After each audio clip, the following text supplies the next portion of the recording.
రాజకీయాలు. ఈ రాజకీయ రంగానికి అనగానే దాచుకోవడం. కానీ దీనికి భిన్నంగా నమ్మిన పార్టీ కోసం వచ్చు, నమ్మిన వ్యక్తుల కోసం వచ్చు కొంతమంది రాజకీయాల్లో ఉంటారు. ఆ కోవ చెందినటువంటి రాజకీయ నాయకుల్లో ఒకరు ప్రస్తుతం తాడేపల్లి నియోజకవర్గం వైఎస్ఆర్ కాంగ్రెస్ పార్టీ ఇన్ఛార్జిగా ఉన్నటువంటి వడ్డీ రఘురామనాయుడు గారు.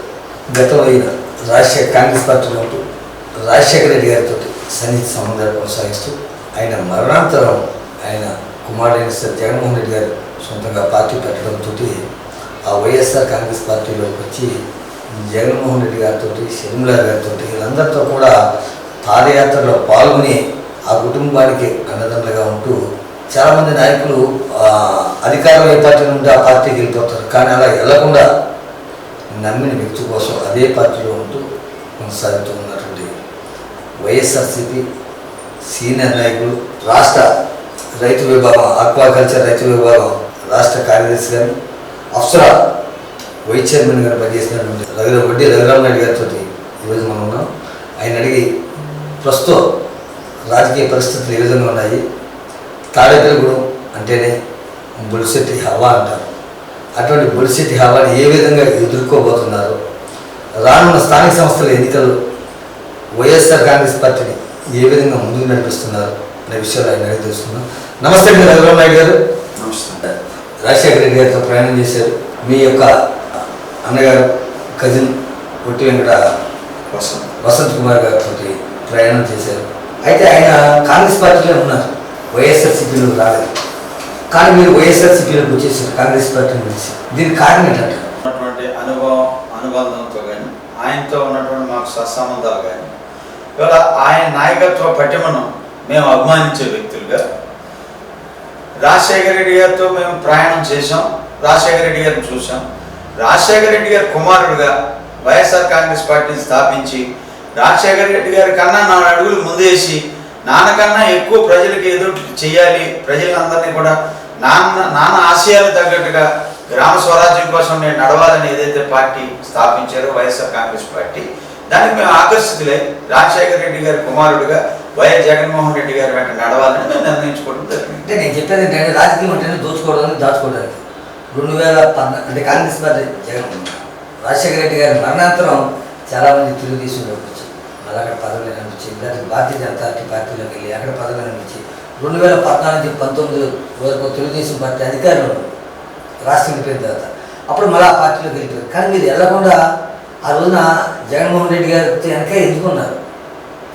జగన్మోహన్ రెడ్డి గారి యొక్క ప్రజల్లో ఆయనకు ఉన్నటువంటి ఆదరణ, జగన్మోహన్ రెడ్డి గారు ప్రజలతో కాకుండా నాయకులను కూడా ఆయన సొంత మనుషులుగా హక్కును తెచ్చుకునే విధానం.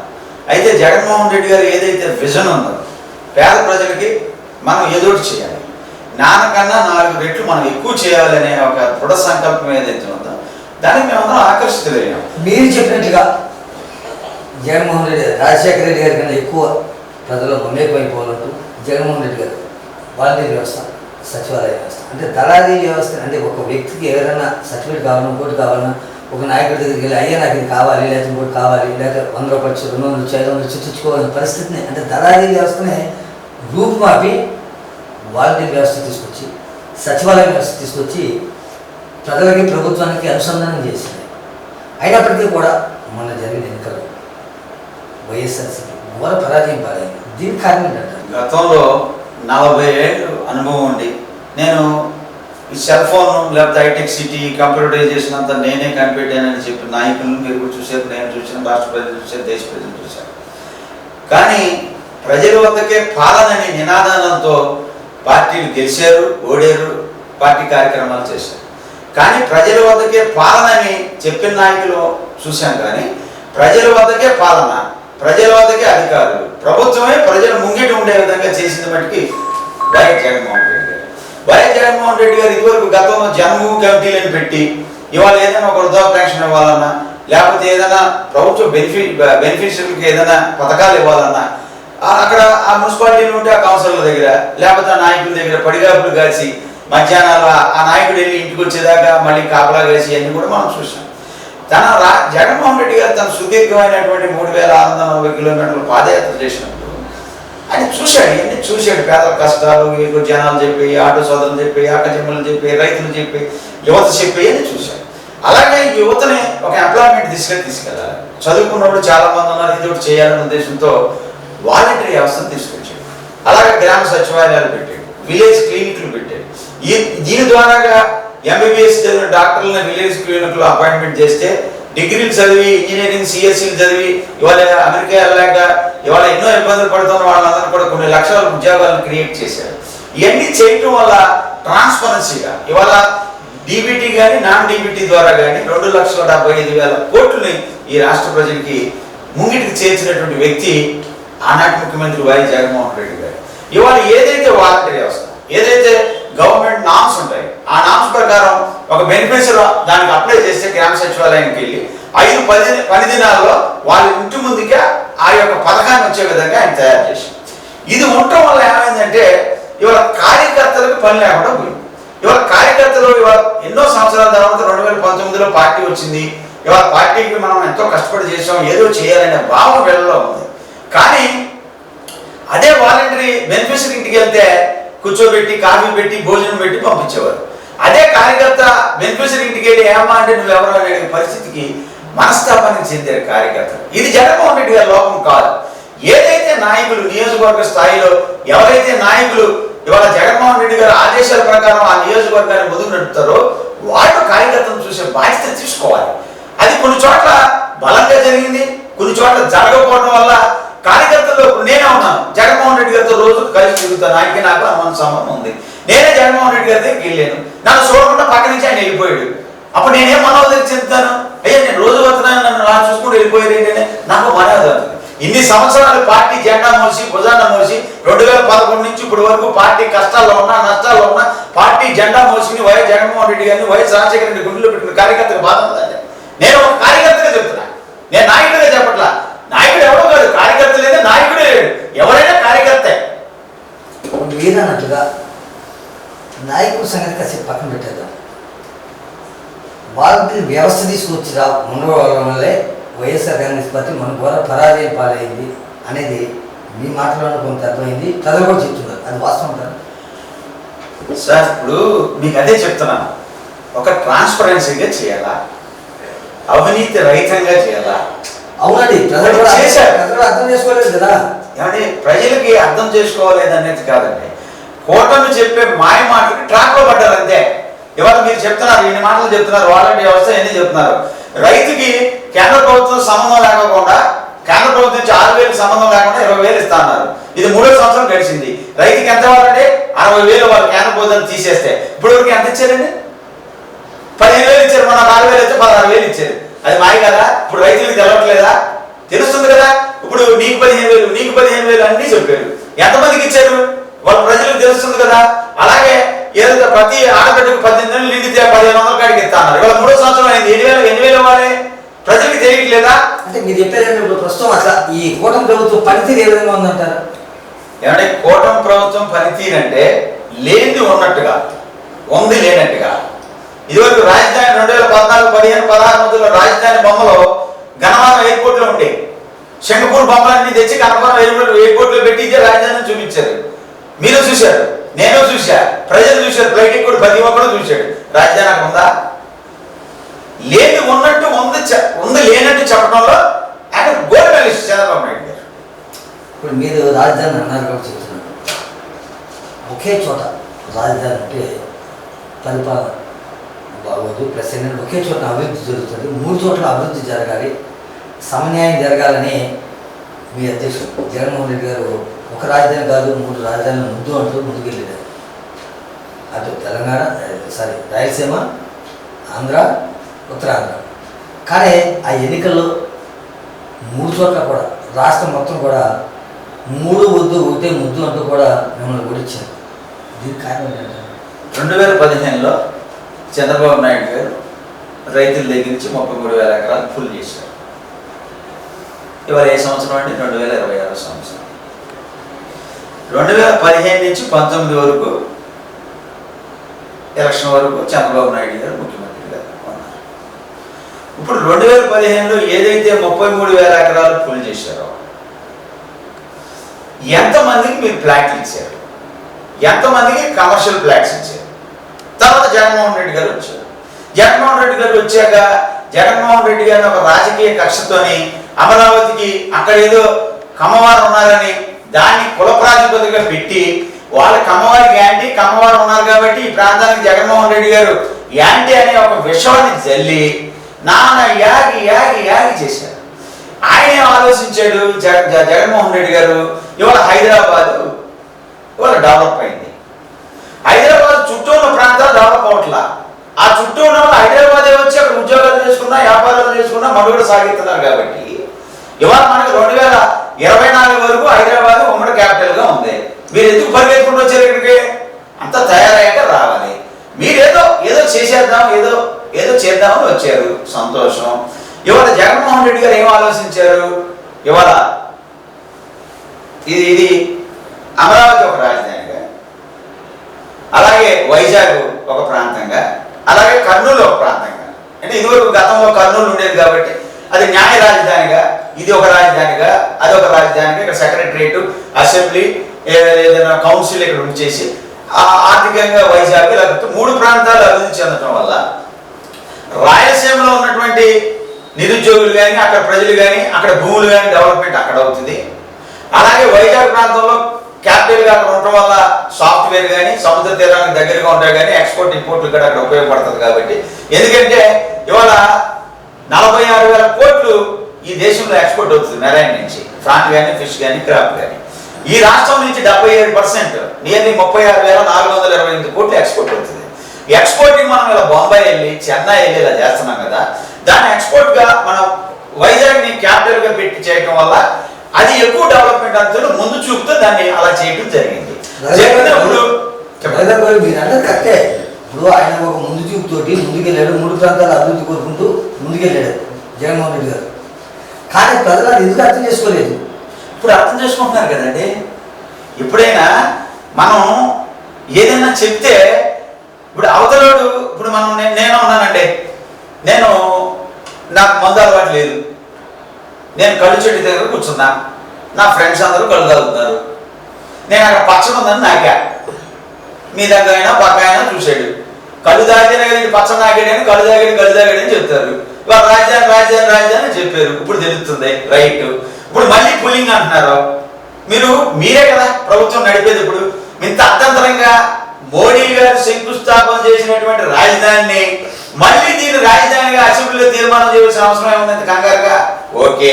తర్వాత మీరు ఏదైతే కమర్షియల్ ఫ్లాట్లు ఇచ్చి మీరు రెసిడెన్షియల్గా ఏదైతే ఫ్లాట్లు ఇస్తే ఎన్ని ఫ్లాట్లు ఇచ్చారు, ఎంతమంది అక్కడ రెసిడెన్షియల్గా ఇల్లు కట్టుకున్నారు, మీరు ఇచ్చిన కమర్షియల్ ఫ్లాట్లలో ఇవాళ మీరు కొత్తగా అక్కడ ఏదో కట్టేసి సిఆర్డీఏ బిల్డింగ్ కట్టి లేకపోతే ఇంకో బిల్డింగ్ కట్టి ఇవన్నీ కట్టవలసిన అవసరం ఏముంది? మీరు కమర్షియల్ ఫ్లాట్కి ఏదైతే రైతులు త్యాగాన్ని చేశారు, వాళ్ళ భూముల్ని రాజధాని కోసం మీ మాటని నమ్మి త్యాగం చేశారో అలాంటి కమర్షియల్ ఫ్లాట్లలో బ్యాంకు లోన్ దగ్గర కూడా వరల్డ్ బ్యాంక్ తెలుసు అంటున్నారు, సింగపూర్ తెలుసు అంటున్నారు. నరేంద్ర మోడీ మీ అవసరంతోనే ఇవాళ అక్కడ ప్రభుత్వం నడుపుతున్నప్పుడు ఇది ఏదైతే మీరు కమర్షియల్ ఫ్లాట్లు ఇచ్చారో వాళ్ళకి ప్రభుత్వ సహకారంతో లోన్లు లేదా స్టేట్ ఫైనాన్స్ కార్పొరేషన్ గారు లోన్లు ఇచ్చి మీరు కమర్షియల్ గా అక్కడ బిల్డింగ్స్ కట్టించి ఈ గవర్నమెంట్ ఆఫీసులను అందులో పెట్టి ఆ వచ్చే రెంటల ద్వారా మీరు ఎందుకు చేయలేకపోతున్నారు? అంత త్యాగం చేసిన రైతులకని ఏమైనా వైఎస్ఆర్ కాంగ్రెస్ పార్టీ తరఫున సూటిగా అడుగుతున్నా. ఈ నియోజకవర్గం పేరు చెప్పగానే ఇక్కడ అభివృద్ధి అనేది పక్కన పెడితే ఇప్పుడు కూడా ఒక పార్టీ ఇక్కడ గెలవు, పార్టీలు మారుతూ ఉంటాయి. కొత్తగా ఏ పార్టీ పెట్టినా ఇక్కడ గెలుస్తుంది. అది ప్రజారాజ్యం అవ్వచ్చు, తెలుగుదేశం జనసేన అవ్వచ్చు, భారతీయ జనతా పార్టీ అవ్వచ్చు, కాంగ్రెస్ అవ్వచ్చు, తెలుగుదేశం అవ్వచ్చు. ఇక్కడ అన్ని పార్టీలు ఎమ్మెల్యేలు ప్రాతినిధ్యం ఇచ్చారు. అయితే అందరూ కూడా లోపల వ్యక్తులు. వడ్డీ దగ్గర మా నియోజకవర్గానికి చెందిన వ్యక్తి కాదు, పక్క నియోజకవర్గానికి చెందిన వ్యక్తి అనే ప్రచారం జరిగింది. దీనివల్ల ప్రజలు ఈ యొక్క మిమ్మల్ని ఎలా ఆదరిస్తున్నారు ఏంటి? ఆ ప్రచారం ఎంతవరకు నిజమంటారు? నాది ఈ ప్రాంతం కాదని మీకు ఎవరు చెప్పారు? జనాలు అనుకుంటున్నారు. జనాలు ఎవరు అనుకోవట్లా, మీరు అనుకుంటున్నారు. నేను 2020లో ఈ ప్రాంతానికి వచ్చాను. అలాంటప్పుడు కొట్టి సత్యనారాయణ గారు దేవుడు ఎందుకు ఆదరించారు? 2004లో ఎందుకు ఆదరించారు? 2019లో ఎందుకు ఆదరించారు? ఆయన ఇండిపెండెంట్గా పోటీ చేసినప్పుడు ఎందుకు ఆదరించారు? ఆయన దేవుడు పుంగుటూరు నియోజకవర్గం. గోపీనాథపట్నం, నాది కోళ్ళ. ఇవాళ తాడేపల్లిగూడెంలో ఉన్న వాళ్ళందరూ కూడా తాడేపల్లిగూడెంలో పుట్టి పెరిగిన వాళ్ళు కాదు. తెలుసుకోవాలి, మీ ద్వారా ప్రజలు తెలుసుకోవాలా. ఎవరో రేలంగి నుంచి కొంతమంది ఇక్కడ ఉల్లిపాయ వ్యాపారం నిమిత్తం ఇక్కడ వ్యాపారస్తులు గత 50-60 ఏళ్ళ నుంచి ఇక్కడ వ్యాపారం చేసుకునే వాళ్ళు ఉన్నారు. అలాగే అత్తిలి ప్రాంతం నుంచి ఇక్కడ వ్యాపారాలు ఇచ్చే ఇక్కడ ఉన్నవాళ్ళు ఉన్నారు. అలాగే ఈ కైకలూరు నుంచి కానీ, పోడల నుంచి కానీ, ఈ చుట్టుపక్కల ఊర్ల నుంచి కానీ ఇక్కడ వచ్చి వ్యాపారాలు చేసుకుని ఉన్నారు. ఎక్కడో గుంటూరు నియోజకవర్గంలో పొలాలు ఉంటే అక్కడ చేప చెరువులు ఉంటే ఇక్కడ నివాసం ఉండేవాళ్ళు ఉన్నారు. గత 20 ఏళ్ళ నుంచి నేను 2000లో ఈ ఊళ్ళో నేను వచ్చాను. 2000 నుంచి ఇవాళ వరకు 25 ఏళ్ళు నేను ఇక్కడ ఉన్నాను. నాకు ఇక్కడ ఓటు ఉంది. అయినా నేను ఏ ప్రాంతం ఏదైతే ఎవరికి కావాలంటే నేను ఇండియా, నేను భారతీయుడిని, నేను ఎక్కడ పోటీ చేయొచ్చు. ఇవాళ కుమార్ స్వామి అని ఒక ఆయన ఉన్నాడు, రాజశేఖర రెడ్డి దగ్గర ఐఏఎస్ ఆఫీసర్ చేసాడు, తీసుకెళ్ళి అస్సాంలో ఎందుకు పోటీ చేసాడు, తాడేపల్లిలో పోటీ చేయాలి, నామపాలం అయింది. ఇవన్నీ ఏంటంటే చేతగా అసమర్థులు చెప్పే మాట ఇది. మనం సర్వీస్ చేయాలనేది ఉండాలి. ఆ పార్టీ తాడేపల్లిలో 5 ఏళ్ళ నుంచి నేను ఉంటున్నా. ఇవాళ మీకు చెప్తున్నా, ఇవాళ పెద్ద పెద్ద గొప్ప మాటలు చెప్పి మొన్న దాకా బొలిసినమ్మ జాతర జరిగింది. అక్కడ బొలిసినమ్మ గుడి 2014లో నిర్మాణం జరిగింది. మీకు తెలవాలి, మీ నెగిటివిటీ కాదన్నప్పుడు ఏమి తెలుసుకోకుండా మీరు ఎలా మాట్లాడతారు? నేను చెప్పేది వినాలా మీరు? నేను చెప్పేది కూడా వినాలా? ఎందుకంటే 2014లో బొలిసినమ్మ గుడి కట్టినప్పుడు ఇదే మున్సిపల్ చైర్మన్ ఇప్పుడు ఎమ్మెల్యే 50,000 పదాలు ఇచ్చాడు అమ్మవారి గుడికి. నేను 1,50,000 ఇచ్చా. అర్థమవుతుంది మీకు? పరిగణ మాణిక్యాల రబ్బర్ గుడి కట్టి మమ్మల్ని అందరూ పిలిస్తే మేము ఆ విధంగా చేసాం. అలాగే ముత్యాలంపూర్లో ముత్యాలం గుడి కట్టారు.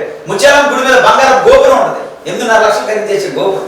ఆ గుడికి గ్యానెట్ గుమ్మాలు, కిటికీలు మనం చేసాం. ఈ ప్రాంతంలో, ఈ నియోజకవర్గంలో, ఈ టౌన్ లో ఎవరు రాములవారి గుడి ఉంది, అక్కడ 80 అయినా ఉంటారు. ఇప్పుడు బొలిశెట్టి దగ్గర ఉంటాడు ఆయన కనుక్కోండి ఆ రామాయణానికి రఘురామ్ ఏం చేశాడు అనేది.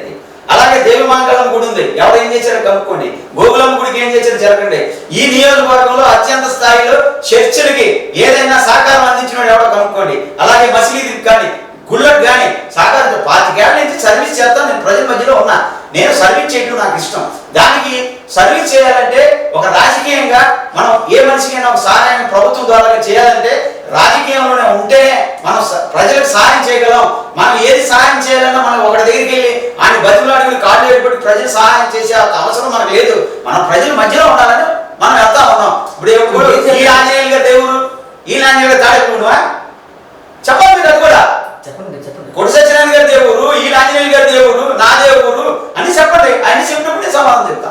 మీరన్నట్టుగా గుళ్ళకి, గోపురాలకి, చర్చికి, మసీదుకి ఇలాగా మీరు దాన ధర్మాలు ఎంతో చేసామని చెప్తున్నారు. 10 పైసలు దానం చేసి 10 రూపాయలు ప్రచారాలు పొందేవాళ్ళు ఉన్నారు. కానీ మీరు ఇప్పుడు వరకు కూడా మీరు చెప్పినట్టుగాను మీరు ఎవరికి కూడా సరిగ్గా తెలియని అవసరం లేదు సార్. నేను ఒకటే నమ్ముతా, ద్వారకా తిరుమలలోనే ద్వారకా తిరుమల గర్భగుడి గమ్మం బంగారం చేసి ఉంటుంది తాపడంతో.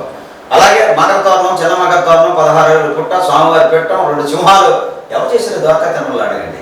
భగవంతుడు మనతో చేయించుకోవడమే మన పూర్వజన్మ సుకృతం. తాడేపల్లిగూడలో పావులు ఎత్తారు, రూపంలో ర్యాక్ చేస్తారు. మనకు అవసరం లేదు. మనం చేసింది ఎవరికి? భగవంతుడికి. ఆ భగవంతుడే చూసుకుంటాడు. నేను నమ్మేది ఒకటే, భగవంతుడు మనతో చేయించుకోవడమే మన పూర్వజన్మ సుకృతం. మనం చేయాలనుకుంటే ఏదీ జరగదు. భగవంతుడు చేయించుకోవాలనుకుంటేనే జరుగుద్ది. అది నా పూర్వజన్మ సుకృతం, నా తల్లిదండ్రుల జన్మ దానికి ఇచ్చారని నేను నమ్ముతాను. రఘురామ్ గారు, మీరేమో గుడికి ఇచ్చాను, గోపురాలకు ఇచ్చాను, లేకపోతే బొలిశెట్టి దేవాలయానికి పైగుండ మనిషి టైంలో ఇచ్చాను, అది ఇచ్చాను, ఇది ఇచ్చాను అన్నారు. మొన్న అతి రంగరంగ వైభవంగా జరిగినటువంటి తాడేపల్లిగూడెంలో జరిగినటువంటి బొలిశెట్టి జాతర చాలా అత్యంత వైభవంగా జరిగింది. ఆ జాతరలో స్థానిక శాసనసభ్యులు బొలిశెట్టి శ్రీనివాస్ గారు నిత్యం పాల్గొన్నారు. అదేవిధంగా మాజీ ఎమ్మెల్యే మీ పార్టీకి చెందిన కొడు సత్యనారాయణ గారు కూడా అమ్మవారికి పట్టు వస్త్రాలు ఇచ్చేసారు. కానీ మీరు ఎక్కడా కూడా కనపడలేదు. మీరేమో అది తాడేపల్లిగూడెమే అంటున్నారో లేకపోతే ఇంకోటి అంటున్నారో. బొలిశెట్టి జాతరలో మీరు కనపడకపోవడం కారణం ఏంటంటే తాడేపల్లిగూడెంలో ఉన్నోడికి బొలిశెట్టి జాతరకి సమమే ఉంది. అంటే ఊరికి దేవత కదండి. దేవత అంటే మాకు దేవతే. మా పెళ్ళిళ్ళైనా మేము అక్కడ సడి పానకలు ఎత్తాను కానీ పెళ్లి గురించి చేయలేదు. నేను తాడేపల్లిగూడెం అమ్మాయిని పెళ్లి చేసుకున్నాను. నా పెళ్లి కూడా అక్కడ అన్ని ఇచ్చేళ్ళు, అక్కడ దండం పెట్టుకుంటేనే జరగదు. ఇవన్నీ కాదు. మీరు ఏం చెప్పారు? మీరు అక్కడ జాతర మీరు అసలు కనపడలేదంటే మీరు ఏం చెప్పారు? తాడేపల్లిగూడెంలో ఉన్న శాసనసభ్యులు ఏం చెప్పారు? తాడేపల్లిగూడెం నియోజకవర్గంలో జాతర అన్ని పార్టీల్ని కలుపుకొని దీనికి ఒక కమిటీ వేసి ఆ కమిటీ ద్వారాగా మీరు చేస్తానని చెప్పారు. ఆ విధంగా జరిగిందా లేదా అని మీరు తాడేపల్లిగూడెం నియోజకవర్గంలో ఎంక్వైరీ చేయండి. 2014లో ఆ గుడి నిర్మాణంలో పైడికొండ మాణిక్యాలరావు గారి చొరవతో ఆయన యొక్క సహాయ సహకారాలతో ఆ గుడి నిర్మాణం జరిగింది. ఎందుకు జరిగింది ఆ గుడి నిర్మాణం? ఇవాళ తాడేపల్లిగూడెంలో ఉన్నటువంటి ప్రతి కుటుంబానికి బొలుసులమ్మ తల్లి ఆడపడుచుగా ఆవిడికి ఏ పెళ్లి జరిగినా శుభకార్యాలు జరిగినా ఆవిడ చడివి పానకాలు ఇస్తే కానీ మా కార్యక్రమం పసుపు కొట్టే కార్యక్రమం జరగదు. కాబట్టి ఆ రోజు పైడికొండ మాణిక్యాలరావు గారు ఒక పిలుపునిస్తే ఇక్కడ గుడి కట్టాలి, కడదాము, అమ్మవారి గుడి రంగరంగంగా చేద్దామని పిలుపునిస్తే ఆ రోజు 43 నుంచి 45 లక్షల రూపాయలు వారం రోజుల్లో కలెక్ట్ చేసి ఆయనకి ఇచ్చి ఆ కామన్ గుడ్ ఫండ్స్ నుంచి డబ్బులు తీసుకుని ఎండోమెంట్స్గా గుడి నిర్మాణం జరిగింది. ఆ రోజు పైడికొండ మాణిక్యాలరావు గారు పిలుపునిస్తే ఆ విధంగా జరిగింది.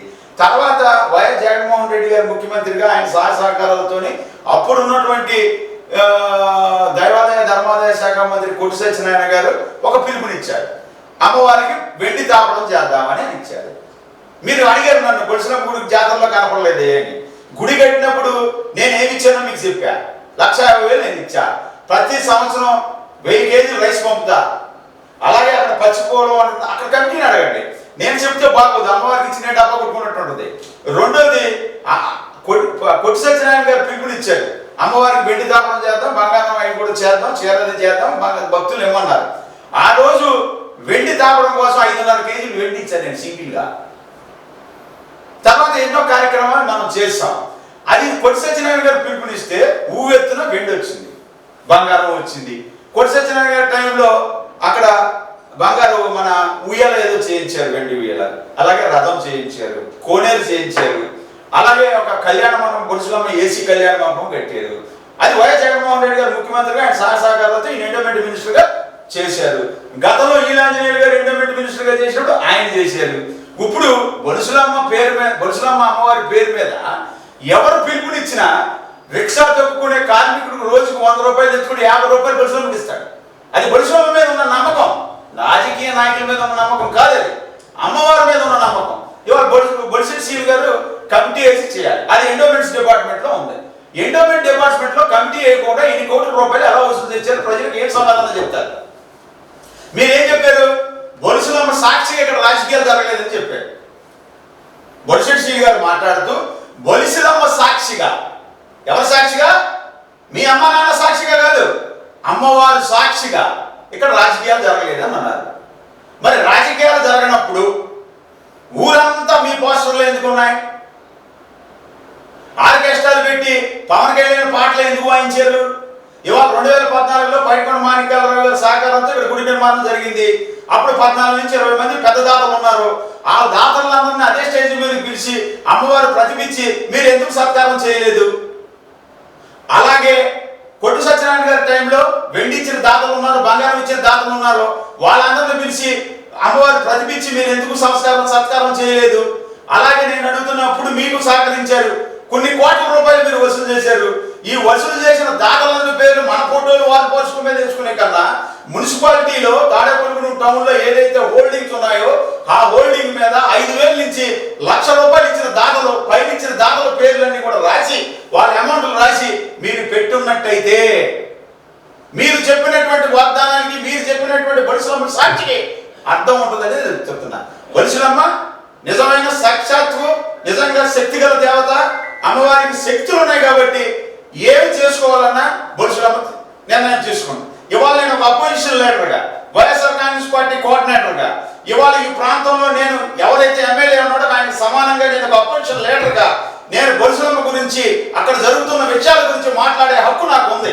నేను ఎందుకు మాట్లాడలేదంటే ఒక కార్యక్రమం జరుగుతుంది, ఆ కార్యక్రమాన్ని మనం రాజకీయాలు చేయకూడదు, అది బొలుసులమ్మ అమ్మవారి యొక్క భక్తుల మనోభావాలను దెబ్బతీయకూడదు అనే ఉద్దేశంతో నేను ఈరోజు మధ్యలో మా ఫ్యామిలీ, మా కుటుంబం వెళ్ళి అమ్మవారి దర్శనం చేసుకొచ్చింది.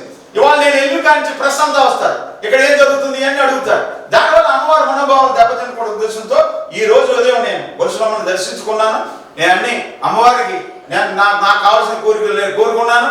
అమ్మవారి ఆశీస్సులు కన్నాకడాలు నా కుటుంబానికి మెండుగా ఉంటాయి. అమ్మవారికి ఎవరు ఈ ప్రాంతంలో ఏం చేశారో అన్ని అమ్మవారికి తెలుసు. మంచి చేస్తే అమ్మవారి అనుగ్రహానికి పాత్రలు అవుతారు. మీరు చేసే తప్పులకి అమ్మవారి ఆగ్రహానికి మీరు చూసుకుంటారు, అమ్మవారు చూసుకుంటారు. త్వరలో స్థానిక సంస్థల ఎన్నికలు వస్తున్నాయి. ఆ రోజు మీరు అధికారంలో ఉన్నప్పుడు స్థానిక సంస్థలు ఎన్నికలు జరిగినప్పుడు రవి గోండా చేసి గెలిచేరు అనే ప్రచారం అయితే అప్పుడు ముమ్మరంగా జరిగింది. అది మీకు తెలుసు, నాకు తెలుసు. ఈ రోజున రాబోయే స్థానిక సంస్థ అంటే రేపు 2వ తారీఖు తోటి పంచాయతీ పూర్తయిపోతుంది. అలాగే సెప్టెంబర్ నుంచి ఏమో జడ్పీటీసీ ఒక 3 నెలలు రావచ్చు, లేకపోతే 2 నెలలు రావచ్చు. ఎప్పుడైనా సరే స్థానిక సంస్థలు ఈ ఎన్నికల్ని మీరు ఏ విధంగా ఎదుర్కోబోతున్నారు? దీని మీద మీ అభిప్రాయం? మీరే అన్నారు వైఎస్ఆర్ కాంగ్రెస్ పార్టీ ప్రభుత్వంలో ఉన్నప్పుడు గుండాగిరి చేశారు, జనాలు అందరూ అనుకున్నది మీరు అంటారండి, మీరు సొంతంగా అనరు. అదే మీరు అర్థం చేసుకోండి. నేనంటే కానీ మీరు బలంగా అన్నారు కాబట్టి చెప్తున్నాను.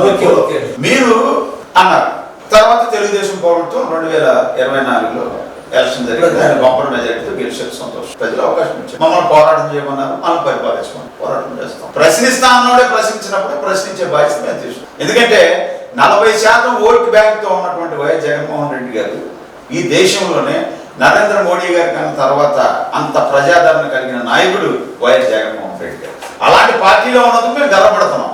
అలాగే జగన్మోహన్ రెడ్డి గారు ముఖ్యమంత్రిగా ఉన్నప్పుడు ఇలాంటి దౌర్జన్యాలు జరిగాయని మీరు అడుగుతూ ప్రశ్న, అది ప్రజల యొక్క భావం అని మీరు నన్ను అడిగారు. దానికి నేను సమాధానం చెప్తున్నా.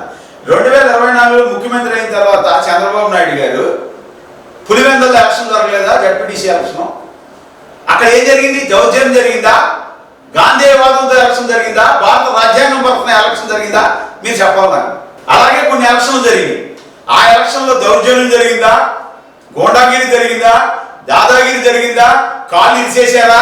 నెత్తులు పగలగొట్టారా? మీరు చెప్పాలి నాకు. ఆ రోజున స్థానిక సంస్థ ఎన్నికలు జరిగినప్పుడు మార్చాలి ఏం జరిగిందో మనం చూసాం.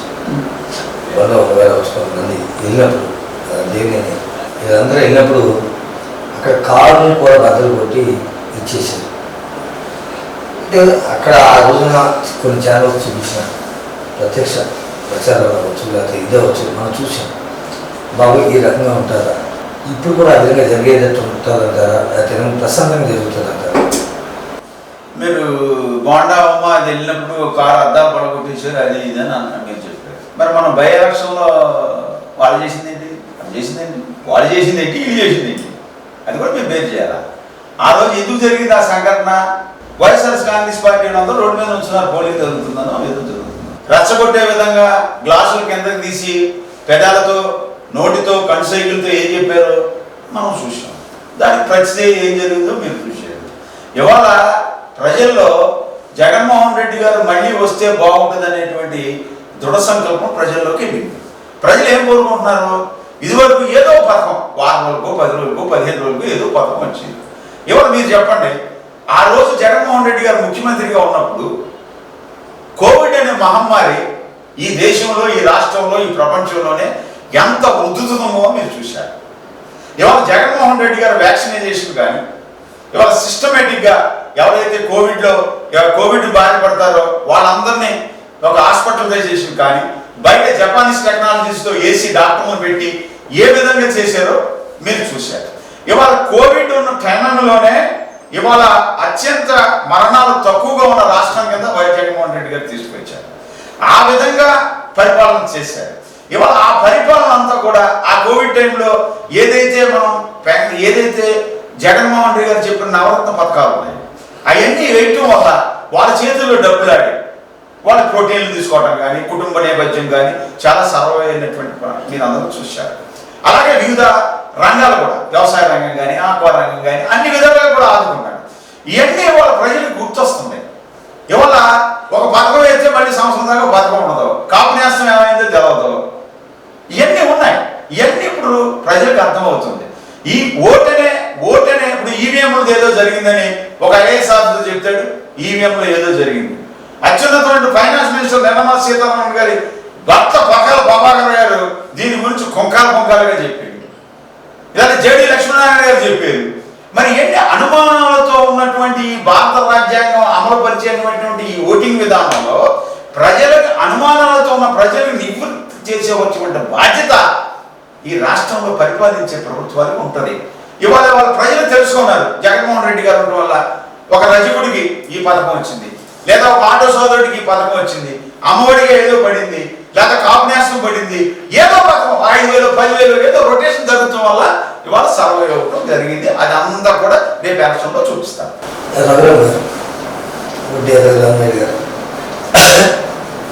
జనాలకు తెలిసింది లేక నాకు తెలిసింది స్వామిలు కానీ ఇంకోదానికో ప్రచారం లేకుండా ఆర్భాటం లేకుండా మామూలుగా వెళ్ళిపోయే వ్యక్తి.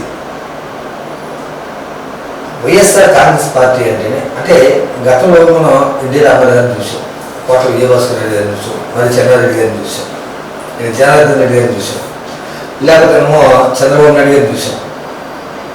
ముఖ్యమంత్రి ఎవరైనా సరే పార్టీ ఏ పార్టీ అధికారంలో ఉన్నా సరే పార్టీ విధి విధానాల మీద పరిపాలన విధానాల మీద దెబ్బలాడుకునేవారు, వ్యక్తిగత విమర్శలు చేసుకునేవారు కాదు. కానీ నేడు వ్యక్తిగత విమర్శలు పుట్టిళ్ళు వైఎస్ఆర్ కాంగ్రెస్ పార్టీ అని అంటున్నారు. ఉదాహరణ కూడా ఏంటంటే పవన్ కళ్యాణ్ గారిని తిట్టడం కానీ, అంటే ఏ కులం అయితే ఉందో ఆ కులం వాడే పవన్ కళ్యాణ్ తిట్టాలి. అంటే మొన్నదాకా పేరు నాని గారు అవ్వచ్చు, లేకపోతే దాడిశెట్టి రాజా అవ్వచ్చు, ఇలా కొంతమంది ఉన్నారు. రేపు పొద్దున వడ్డే రఘురామ్ నాయుడు గారు కూడా ఆ బాధ్యత తీసుకుంటారా? అంటే పవన్ కళ్యాణ్ గారి మీద వ్యక్తిగత విమర్శలు చేయడానికి సిద్ధంగా ఉన్నారా? అంటే నేను చెప్పాను, మీ పార్టీ అధ్యక్షుడే ఆ విధంగా చేయమంటారు అని మీరు అయితే చెప్పారు. రేపు పొద్దున మీరు కూడా పవన్ కళ్యాణ్ గారి మీద లేదా బొలిశెట్టి మీద ఎవరి మీద వ్యక్తిగత పార్టీ విధానం చేసుకోవచ్చు, తప్పలేదు. వ్యక్తిగత విమర్శలు చేస్తారా ఏంటి? అలాగే మన వంశీ చంద్రబాబు నాయుడు గారి భార్యని అసెంబ్లీలో, అలాగే కులాలని ఇలాగా అంటే ఏ కులం ఆ కులం వాళ్ళని రెచ్చగొట్టింది మీ జగన్మోహన్ రెడ్డి గారు అని అంటారు. ఆ విధంగానే రేపు పొద్దున పవన్ కళ్యాణ్ గారిని తిట్టే బాధ్యత కూడా రఘురామ్ నాయుడు గారికి ఏమైనా అప్పగించారా జగన్మోహన్ రెడ్డి గారు? అది అన్నారు, జగన్మోహన్ రెడ్డి గారు చెప్తేనే మా నాయకులు తిట్టారని. జగన్మోహన్ రెడ్డి ఏం చెప్తున్నారు? మీ నాయకులే చెప్తారండి, చెప్పారు సార్. నేను అదే చెప్తున్నాను మీకు స్ట్రైట్ గా. మా నాయకులు చెప్పాడు, మా నాయకులు కిందోడు చెప్పాడు, పక్కోడు చెప్పాడు, ఈ పక్కోడు చెప్పాడు, ఇవన్నీ నాకు అనవసరం. జగన్మోహన్ రెడ్డి గారు చెప్పినప్పుడు మీరు చూశారా? జగన్మోహన్ రెడ్డి గారికి మా నాయకులకి చెప్పినప్పుడు మీరు చూశారా? ఏదైనా ఉందా మీ దగ్గర? అది చెప్తే దానికి మేము సమాధానం చెప్తాం. ఇంకోటి, జగన్మోహన్ రెడ్డి గారు పవన్ కళ్యాణ్ తిట్టించారు అని మీరు చెప్తున్నారు. పవన్ కళ్యాణ్ గారు తల్లిని లోకేష్ బాబు గారు తిట్టినప్పుడు గుంటూరు మీటింగ్లో పవన్ కళ్యాణ్ గారు ఊగిపోయి నా తల్లిని తిడతారా అన్న ఓడే వెళ్ళి ఆ పార్టీలో అంటగాగినప్పుడు మీరు నాకు సమాధానం చెప్పాలి. ఇంకో విషయం చెప్తున్నాను. ఇదే భారతమ్మ గారిని తిట్టలేదా? ఇదే పవన్ కళ్యాణ్ బలమని, ఇదే మన వైఎస్ జగన్మోహన్ రెడ్డి గారికి ఏదో స్టాకింగ్ బొమ్మలు ఎట్టి దీంతో బెంగళూరులో పడుకుంటాడని చెప్పలేదా? అంటే మీరు చెప్తే సంసారం పక్కన చూసారా? మీరు చేసిందే జరిగింది. మీరు అన్నారు, నన్ను అడిగారు పవన్ కళ్యాణ్ మీరు తిడతారా? పవన్ కళ్యాణ్ అన్నాడు కాపుకులు వస్తాడు. కానీ పవన్ కళ్యాణ్ 2014లో తర్వాత మీడియా పెట్టి నేను కాపుకులను కాదు, నేను వెళ్ళి కొలుస్తున్నాను నెల్లూరులో. కానీ మేము కాపు కొలుస్తుడుగానే భావిస్తున్నాం. చిరంజీవి గారి మీద అభిమానంతో చిరంజీవి గారు పవన్ కళ్యాణ్ అనుకుంటాడు. చిరంజీవి గారు అభిమానం పవన్ కళ్యాణ్, రాజశేఖర రెడ్డి గారి అభిమానం జగన్మోహన్ రెడ్డి గారు. మనం ఇచ్చే ప్లాట్ఫారాన్ని వాళ్ళు మరిచేలాగా మనం చేసుకోవాలి. అది జగన్మోహన్ రెడ్డి గారు కావచ్చు, పవన్ కళ్యాణ్ గారు కావచ్చు. వాళ్ళు నేనున్నాను, నాకు ఇవాళ ప్లాట్ఫామ్ జగన్మోహన్ రెడ్డి గారు ఇచ్చారు.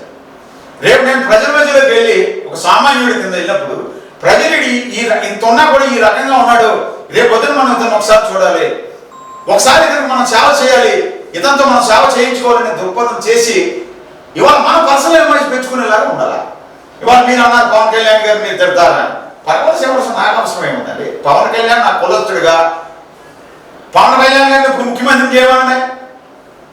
చంద్రబాబు నాయుడు లోకేష్ ముఖ్యమంత్రి కాదు, పవన్ కళ్యాణ్ గారిని ముఖ్యమంత్రి చేస్తానని ఏదైతే ఇప్పుడు రాజ్యాన్ని కోసం ఒకరోజు అసెంబ్లీ పెట్టాడో అదే పవన్ కళ్యాణ్ ముఖ్యమంత్రి చేయడానికి అసెంబ్లీ పెట్టి తీర్మానం చేయమనండి. కాపులందరూ సల్యూట్ చేస్తాం. మాకు ఉంది సార్, మేము ఉప్పుకారం తింటున్నాం, మాకు ఉందా? మా నాయకుడు ఉన్నా, చిరంజీవి కొలిసాం, చిరంజీవి వద్దాడు అనుకున్నాం, భగవంతుడు మా నుదురు లేదు. ఇదే చిరంజీవి గారు ఉన్నప్పుడు నేను ఇలా తిట్టారు, ఆమె తిట్టారు, ఏదో తిట్టారని. చిరంజీవి గారు ఒక టిష్యూ పేపర్తోని ఖర్జూరకాయ తిని తుడుచుకుంటే అదిగో దళితుడు ఇస్తే తుడుచుకున్నాడని చెప్పి TV9లో ట్రోలింగ్ వేసారు. ఇప్పుడు చేయట్లేదు, వీళ్ళు తుడుచుకోవట్లేదా? మీరే చెప్పండి, వీళ్ళు తుడుచుకోవట్లేదా? అంటే ఏ రకంగా విషయం చెప్పారో మీరు చూశారు, మేము చూసాం. పవన్ కళ్యాణ్ తిట్టవలసిన మాకు అవసరం లేదు, పవన్ కళ్యాణ్ పర్సనల్ నా పర్సనల్ ఎవరికి అవసరం లేదు. రాజ్యాప్పుడు మీరు పవన్ కళ్యాణ్ గారిని మా నాయకులు తిట్టిస్తున్నారు ఇదని మీరు చెప్పారు. మీ నాయకులు తిట్టే మీరు తిట్టడానికి సిద్ధంగా ఉన్నారని అడుగుతారని చెప్పి. తిట్టడానికి సిద్ధమంటే అది అవసరం, పర్సనల్లోకి వెళ్ళవలసిన అవసరం లేదు. మీకు ఒక ఉదాహరణ చెప్తా. అసెంబ్లీ సాక్షిగా కొన్ని వేల లక్షల మంది వ్యూవర్స్ చూస్తుండగా బాలకృష్ణ గారు చిరంజీవి గారిని ఏం తిట్టారు మనం అందరం చూసాం. బాలకృష్ణ గారిని చిరంజీవి గారు రాజకీయాలకు దూరంగా ఉండి ఆ సినిమా ఇండస్ట్రీస్ గురించి, సినిమా వాళ్ళకి నష్టాల్లో ఉంటే కష్టాల్లో ఉంటే ఆదుకునే పరిస్థితులు ఆయన ఉంటే ఆయన తిట్టవలసిన బాధ్యత మన బాలకృష్ణ గారికి ఎలా ఉంది? మీరు ఎవరు ఖండించారు? మీ పార్టీ వాళ్ళు చిరంజీవి గారిని అలా తిట్టడం బాలకృష్ణ తప్పని మీరు ఎవరు ఖండించారు? ఇవాళ మా నాయకులు ఉన్నారు, మీరు పెద్ద ఫోకస్లో పెట్టి పోతలో పెట్టి చూస్తుంటే మీరు చిరంజీవి గారు చేసిన అన్యాయం ఏంటి? అంటే మీరు చేస్తే అది భజన చేసినట్ట, మేము ప్రశ్నిస్తే ప్రశ్నిస్తున్నట్ట. అది మీరు కూటమిలో అండగాగిన మా చిరంజీవి గారిని తిట్టి మీ పార్టీలో ఉన్న పవన్ కళ్యాణ్ గారి అండదండలు లేకపోతే మీ పార్టీయే కలదు. పవన్ కళ్యాణ్ గారికి ఏమైనా చొరవ తీసుకుని బీజేపీని వీళ్ళందరినీ ఏకం చేయకపోతే మీరు ఎక్కడ ఉండేవారో మీకు తెలుసు, మీ అంతరాత్మకు తెలుసు. మాణిక్యాల గారు కూర్చొచ్చినారట ఇలా ఇంకా ఎమ్మెల్యేలు చూసాను కొంతమంది. నేడు శ్రీనివాస్ గారిని కూడా ఇంకా 2 సంవత్సరాలు అయింది. వీళ్ళందరిలో ఒక తాడేపల్లి నియోజకవర్గాన్ని పార్టీకి అత్యంతంగా చెప్పండి, ఒక మాట చెప్పండి, ఏ నాయకుడు అభివృద్ధి చేశాడంటే మీరు ఏం చెప్తారు? మీరు అడిగిన దానికి పైడికొండ మాణిక్యాలరావు గారు 2014లో ఎమ్మెల్యేగా మంత్రిగా చేశాడు. పైడికొండ మాణిక్యాలరావు అన్నవాడు ఒక సామాన్యుడు, ఒక మధ్యతరగతి కుటుంబానికి చెందినవాడు. కాబట్టి మధ్యతరగతి వాళ్ళందరినీ దృష్టిలో పెట్టుకుని ఆ రోజు నేషనల్ ఇన్స్టిట్యూట్ ఆఫ్ టెక్నాలజీ కానీ లేకపోతే ఎన్నో అభివృద్ధి కార్యక్రమాలు రోడ్ల విషయంలో కానీ టెంపుల్స్ విషయంలో కానీ ఆయన మార్క్ వేసుకున్నారు. దానికి తాడేపల్లిగూడెం నియోజకవర్గ ప్రజలందరికీ మనంలో అభిమానాలు కూడా ఆయన దోచుకున్నారు. అలాగే తర్వాత 2019లో ఇవాళ నేను ఇందాక ఒక క్వశ్చన్ అడిగాను. ఇవాళ ఎప్పుడు గెలిచినా 2009లో PRP గెలిచింది, తర్వాత జనసేన గెలిచారని చెప్పారు. 2019లో జనసేన ఓడిపోయింది. ఇక్కడ అదే జనసేన ఓడిపోయింది, తర్వాత జనసేన మొన్న గెలిచింది. అయితే నేను ఎందుకు చెప్తున్నానంటే అప్పుడు 2019లో కోట సత్యనారాయణ గారు వచ్చారు. ఆయన ఎండోమెంట్ మినిస్టర్, తాడేపల్లి కూడా ఎవరు వచ్చినా ఎండోమెంట్ మినిస్టర్గానే అవుతున్నారు. ఆయన వచ్చినప్పుడు ఆయన కార్యక్రమంలో కొన్ని గుళ్ళు కానీ, కొన్ని డెవలప్మెంట్లు కానీ, కొన్ని అభివృద్ధి కార్యక్రమాలు కానీ, ఈ లాండ్ ఆర్డర్ కానీ తీసుకొచ్చినప్పుడు ప్రజలు ఏమంటారు? మాణిక్యాలరావు గారి మార్పులు ఆయన సామాన్యుడికి అందుబాటులో ఉండి, ఒక సామాన్యుడు కూడా ఒక 30-40 సంవత్సరాల వరకు మనం ఆ యొక్క సేవ చేసుకోలేము.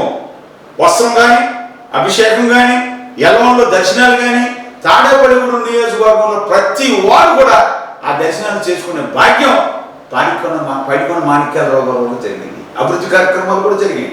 ఆయన బీజేపీలో ఒక సిస్టంలో ఉన్నాడు కాబట్టి అభివృద్ధిని కూడా తీసుకొచ్చారు. అలాగే కోట సత్యనారాయణ గారు వచ్చారు. ఆయన విధంగా ఆయన్ని అభిమానిస్తాను నేను, పార్టీలు వేరైనా కూడా. ఒక సామాన్యుడిగా, నేను ఒక సామాన్య కుటుంబానికి చెందినవాడిగా, ఒక మధ్యతరగతి కుటుంబానిగా ఆయనకి నేను మార్పులు వేస్తాను. తర్వాత కోట సత్యనారాయణ గారు వచ్చినప్పుడు లా అండ్ ఆర్డర్ కానీ, డెవలప్మెంట్ కానీ, జగన్మోహన్ రెడ్డి గారి సహకారాలతో ఆయన ఇక్కడ చేసినప్పుడు కొన్ని విషయాల్లో ఆయన మనం సపోర్ట్ చేశాం, కొన్ని విషయాల్లో ఆయన మెచ్చుకున్నాం కూడా. ఇవాళ బొలిశెట్టి శ్రీను గారు చేస్తున్నారు, ప్రజల యొక్క ఆదరణతో డెవలప్మెంట్ చేస్తున్నారు. నేను కోఆర్డినేటర్ అయినప్పుడు ఫస్ట్ ప్రెస్ మీట్లో చెప్పాను, తాడేపల్లిగూడెం అభివృద్ధిలో పార్టీలకు అతీతంగా సహకరిస్తాం, అభివృద్ధిలో లోపాలను ప్రశ్నిస్తాం. కాబట్టి ఎవరు చూసుకున్నా తాడేపల్లిగూడెం నియోజకవర్గంలో ఏ పార్టీ అయినా కూడా పైడికొండ మాణిక్యాలరావు గారు అంటే కొంచెం బాగా అభిమానించేవారు. నేనే కాదు, ప్రజలందరూ అభిమానించేవారు. ఇప్పుడు బొలిశెట్టి శ్రీను గారి యొక్క పరిపాలన విధానం, బొలిశెట్టి శ్రీను గారి ప్రతిపాదన విధానం, ఆయన మున్సిపల్ చైర్మన్గా పనిచేశాడు కాబట్టి టౌన్లో ఆయనకి ఏ వార్డులో ఏముంటుంది, మంచి చెడ్డ అని తెలుసు, అవగాహన ఉంటుంది. తర్వాత ఎమ్మెల్యే అయినప్పుడు పేటపాడు మండలం, రోడ్డు మండలం అంత అనుభవం ఉండకపోవచ్చు. కాబట్టి ఆయన చేసుకుంటూ ఉంటాడు. 2 సంవత్సరాలుగా అయింది, 3 సంవత్సరాలు ఉంది. ఇప్పుడు పైకొండ ఈ ఆంజనేయులు గారు ఉన్నారు, ఆయన మార్క్ ఉంది ఇక్కడ, సమ్మర్ స్టోర్ ఛారేజ్, ఫ్లైఓవర్స్, అలాగే ఆయన గురించి చెప్పుకుంటాం. ఈ ఫ్లైఓవర్ రకంగానే మన ఆంజనేయులు గారు చేశారని చెప్తాం.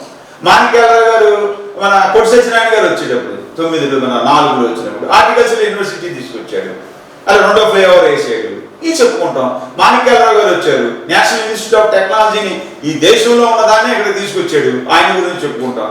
రేపు మీరు చేస్తే మీరు మీరు మీరు ఏటకాలం ఉంటారు కదా, మీరు కాదుకోలేస్తారు, మీ టైంలో ఇది చేశారని ప్రజలు చెప్పుకుంటారు. అవునండి, నేను చెప్పేది అడిగేది ఏంటంటే ఈ 2 సంవత్సరాల పరిపాలన విధానంలో బొత్స శ్రీనివాస్ గారి యొక్క పనితీరు ఏ విధంగా ఉందంటారు?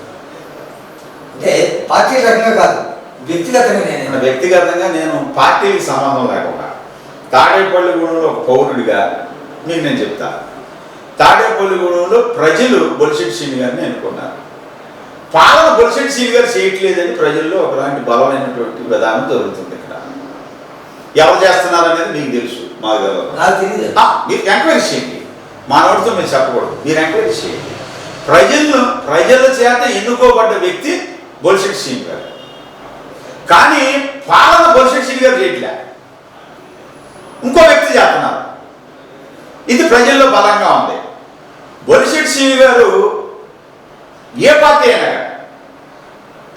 అయినా మా కాపు కులస్తుడుగా ఏదో చేయాలనే తపన ఉంది.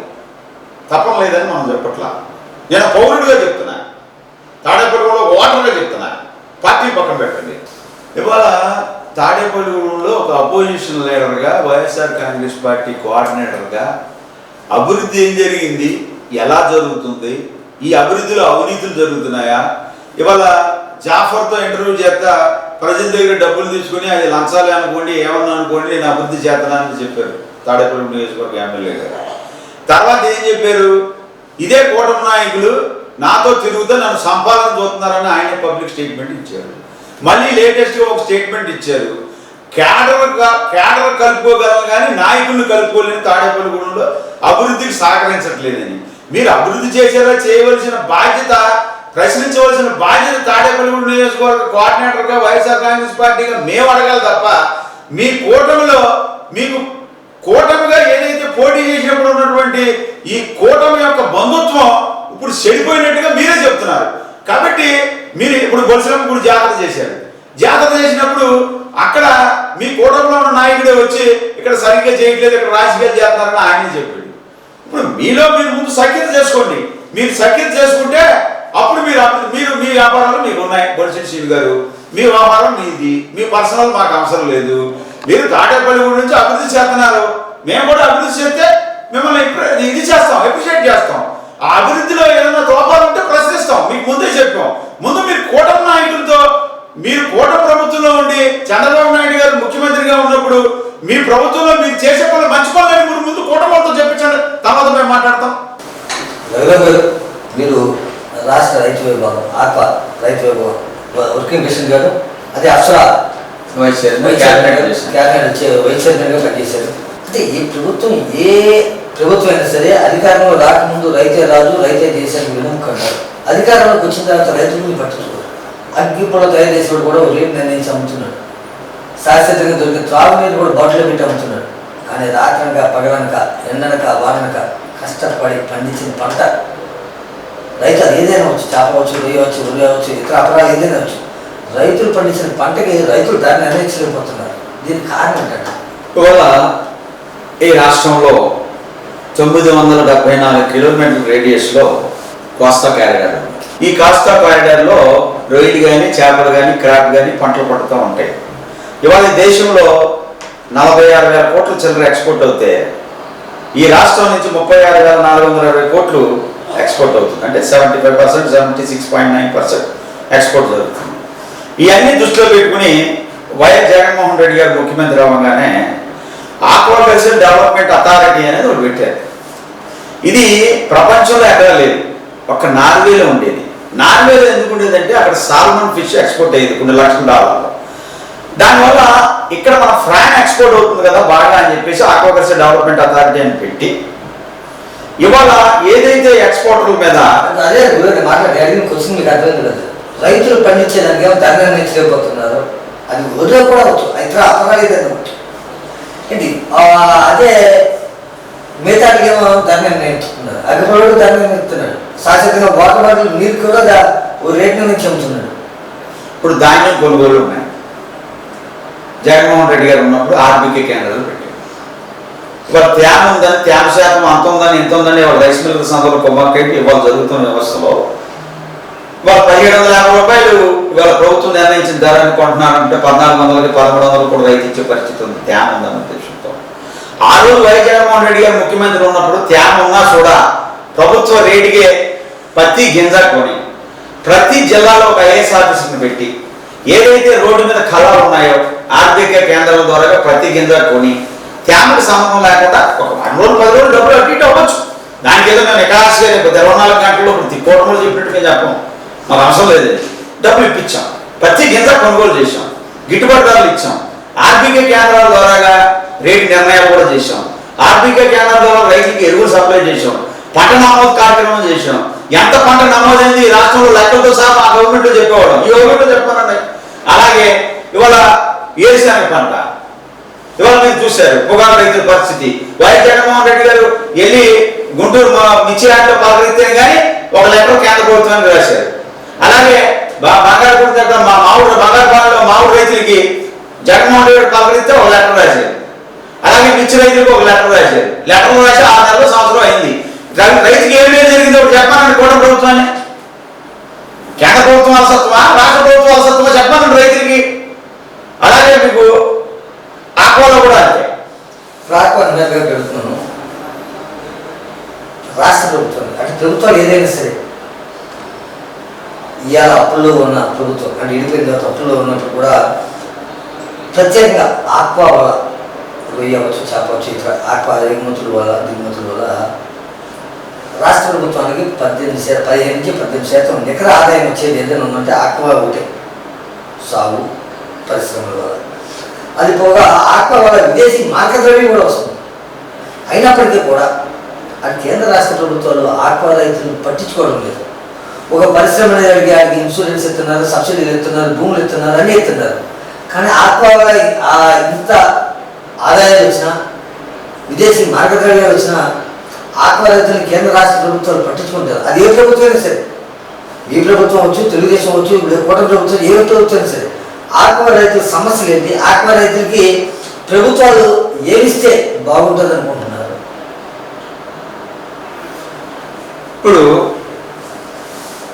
ఇప్పుడు ఏదైతే ఆక్వా గురించి మీరు అడిగారో 40 ఏళ్ళ అనుభవం ఉన్న ముఖ్యమంత్రి చంద్రబాబు నాయుడు గారు ఆక్వాకల్చర్ డెవలప్మెంట్ అథారిటీ అని పెట్టారా. జగన్మోహన్ రెడ్డి గారు ముఖ్యమంత్రి అయిన తర్వాత ఆక్వాకల్చర్ డెవలప్మెంట్ అథారిటీ అని పెట్టి ఫీడ్ని సీడ్ని ధరల నియంత్రణ ఒక గొడుగు కింద తీసుకొచ్చి ఎంపవరింగ్ కమిటీ అనేది వేసి 10 రోజులకు ఒకసారి ఆక్వా రైతులతోని, ఫీడ్ కంపెనీ వాళ్ళతోని, సీడ్ కంపెనీ వాళ్ళతోని, ప్రొక్యూర్మెంట్ కంపెనీ వాళ్ళతోని మీటింగ్లు పెట్టి ఈ రాష్ట్రం అంతా కూడా ఆక్వాకల్చర్ డెవలప్మెంట్ అథారిటీ అనేది తిరగడం జరిగింది. ఇవాళ aqua zone, non aqua zone. ఇవాళ కోసగాలి 974 కిలోమీటర్ రేడియస్లో దగ్గరగా ఉన్నది ఆక్వా జోన్, దూరంగా ఉన్నది నాన్ ఆక్వా జోన్. ఇవాళ aqua zone, non aqua zone అని పెట్టిందే 2018లో చంద్రబాబు నాయుడు గారు. తర్వాత ఏం చేశారు, ఆ రోజు aqua zone, non aqua zone సంబంధం లేకపోకుండా ₹2 యూనిట్ ధరకు ఇస్తానని చెప్పి చంద్రబాబు నాయుడు గారు 6 నెలలు ఇచ్చి 6 నెలలు ఎగ్గొడితే వైఎస్ జగన్మోహన్ రెడ్డి గారు ముఖ్యమంత్రి అవగానే 340 కోట్లు డిస్కమ్లకు పే చేయడం జరిగింది. తర్వాత జగన్మోహన్ రెడ్డి గారు ముఖ్యమంత్రి అయిన తర్వాత ఈ రాష్ట్రంలో 64,000 కనెక్షన్స్ ఉన్నాయి. అది ఆక్వా జోన్ కానీ నాన్ ఆక్వా జోన్ కానీ. దాన్ని జగన్మోహన్ రెడ్డి గారు 50,800 కనెక్షన్లని ఆక్వా జోన్ పరిధిలోకి తీసుకొచ్చారు. 4,64,000 ఎకరాలు కల్చర్ చేస్తుంటే 3,45,000 ఎకరాలను ఆక్వా జోన్ పరిధిలోకి తీసుకొచ్చారు. అంటే 80%, 90% తీసుకొచ్చేసాం. ఆ రోజు ఇలాంటి కార్యక్రమాలను మేము చేపట్లా. ఇవాళ మీరేం చెప్పారు, కూటమి ప్రభుత్వం కోస్తా కారిడార్ 974 కిలోమీటర్ రేడియస్లో ఎక్కడ ఆక్వా ఎక్కువ ఉందో అక్కడ తిరిగి పవన్ కళ్యాణ్ గారు కానీ, చంద్రబాబు నాయుడు గారు కానీ, లోకేష్ గారు కానీ ఇవాళ aqua zone, non aqua zone సంబంధం లేకోకుండా ఎన్ని లక్షల ఎకరాలు ఉన్నాయి, రిజిస్ట్రేషన్ అనేది ఏం చెప్పకోకుండా ప్రతి యూనిట్కి రూపాయలు ఇస్తానని మీరు చెప్పారు. ఇవాళ జగన్మోహన్ రెడ్డి గారు ఉన్నప్పుడు, జగన్మోహన్ రెడ్డి గారు ప్రభుత్వం ఉన్నప్పుడు 64,000 కనెక్షన్ల నుంచి ఇవాళ 64 కనెక్షన్లు ఏదైతే ఉన్నాయో ఆ కనెక్షన్లు 64,000 కనెక్షన్లని ఇవాళ 50,800 కనెక్షన్లు మేము తీసుకొస్తే అంతకుమించి ఒక కనెక్షన్ కానీ మీరు డబ్బు ఇచ్చారా మీరు చెప్పండి. ఇవాళకి మూడో సంవత్సరంలో మీరు అడిగేస్తున్నా కూడా ఇవాళ రూపాయన్నర యూనిట్ ధరకి మీరు ఎంతమంది రైతులకి సబ్సిడీ ఇచ్చారు చెప్పవలసిన అవసరం మీకు ఉంది. ఇవాళ ఆక్వా రంగం కుదే వెళ్ళిపోయింది ఇవాళ ఇరాక్ యుద్ధాల వల్ల. మీరు ఆక్వా రంగాన్ని మీరు ఆదుకోవాలంటే ఇవాళ కేంద్ర ప్రభుత్వంలో బ్లూరే అని చెప్పి 20,000 కోట్లు అమౌంట్ ఉంది అక్కడ. మీరు మీ చంద్రబాబు నాయుడు గారు మన ఏదైతే మోడీ గారికి మీకున్న అనుసంధానంతో పవన్ కళ్యాణ్ గారితో చెప్పించుకుని ఇవాళ రైతులందరికీ కూడా నష్టపోయిన రైతులకి హెల్ప్ చేసే విధంగా, ఇన్సూరెన్స్ ఇచ్చే విధంగా, ప్రాసెసింగ్ ప్లాంట్లు ఫీడ్ కంపెనీలు ఆదుకునే విధంగా, ఫీడ్ కంపెనీలు రేట్లు తగ్గే విధంగా చూడవలసిన బాధ్యత మీకు ఉంది. ఇవాళ మీరు ఆక్వా రంగానికి ఏం చేశారనేది పక్కన పెట్టండి.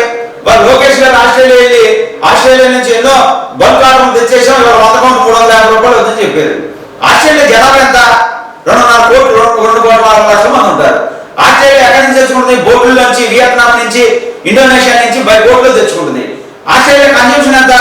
20,000 టన్నులు. ఇవాళ ఈ రాష్ట్రంలో జగన్మోహన్ రెడ్డి గారు ఫిష్ ఆంధ్రాన్ని పెడితే జగన్మోహన్ రెడ్డి శాఖ అనుకుంటున్నారని చెప్పారు.